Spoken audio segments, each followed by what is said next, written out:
मूर्ख गाढव. कोणे एकेकाळची गोष्ट आहे.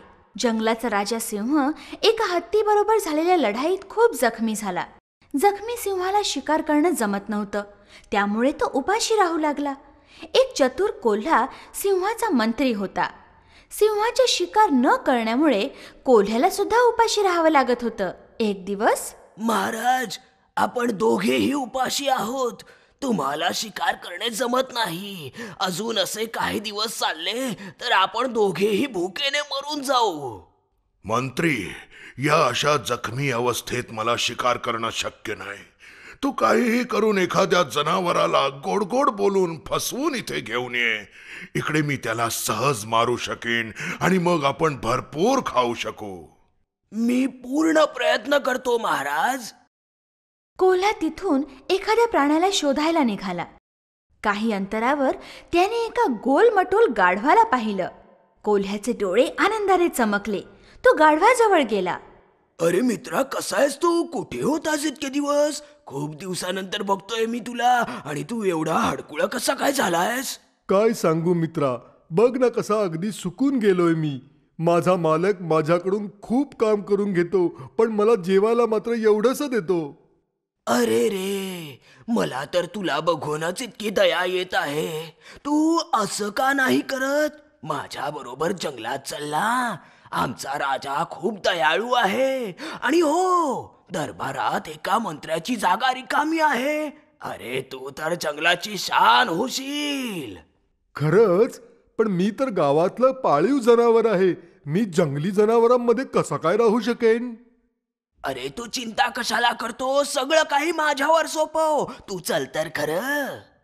बिचारं गाढव चतुर कोल्ह्याच्या बोलण्यात गुंतून जंगलात जायला तयार झालं. कोल्हा गाढवाला घेऊन सरळ सिंहाजवळ आला. गाढव पूर्णपणे जवळ यायच्या आधीच त्याने एक झेप घेतली आणि गाढवावर तुटून पडला. पण सिंहाचा नेम चुकला आणि घाबरून गाढव उलट पळू लागलं. जीव वाचवून गाढव तिथून पळून गेलं. सिंहाच्या घाईमुळे एक चांगली शिकार हातातून निघून गेली होती. कोल्हा नाराज झाला. सिंहालाही दुःख झालं. ही सगळी माझी चूक आहे मंत्री. जा, तू पुन्हा जाऊन त्याला आणायचा प्रयत्न कर. कोल्हा पुन्हा गाढवाला शोधायला निघाला.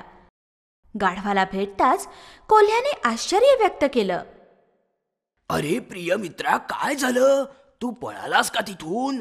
सिंह महाराज तर खूप खुश झाले होते आणि तुझे स्वागत करायला तुला मिठी मारायला आले होते. मूर्ख गाढव. पुन्हा त्या धूर्त कोल्ह्याच्या बोलण्यात आलं आणि सिंहाला भेटायला पुन्हा एकदा कोल्ह्याबरोबर निघालं. यावेळेस सिंह खूपच सावध होता. त्याने गाढव पूर्णपणे जवळ याची वाट पाहिली आणि मग एक जोरदार गर्जना करून झेप घेतली. कोल्हा आणि सिंह खूप खुश झाले आणि बिचारं गाढव सिंहाची शिकार बनलं. सिंह गाढवाचं मांस खाण्यास सुरुवात करणार इतक्यात, महाराज, मला माहित आहे की तुम्ही खूप भुकेले आहात, परंतु खाण्याच्या आधी तुम्ही आंघोळ करून घ्यावी असे मला वाटते. सिंहाला हा विचार पटला. बरेच दिवसात त्यानेही आंघोळ केली नव्हती. सिंह स्नान करायला नदीच्या दिशेने गेला. सिंह तिथून गेल्यावर कोल्ह्याने पटकन गाढवाचा मेंदू खाऊन टाकला.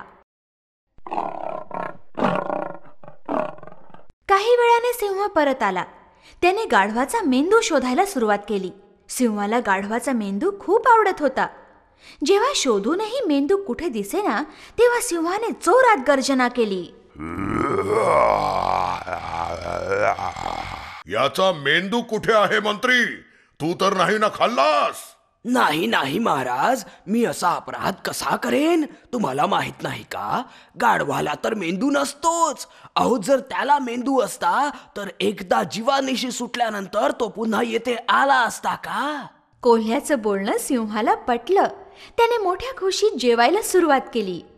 शत्रूच्या बोलण्यावर कधीही विश्वास ठेवू नये.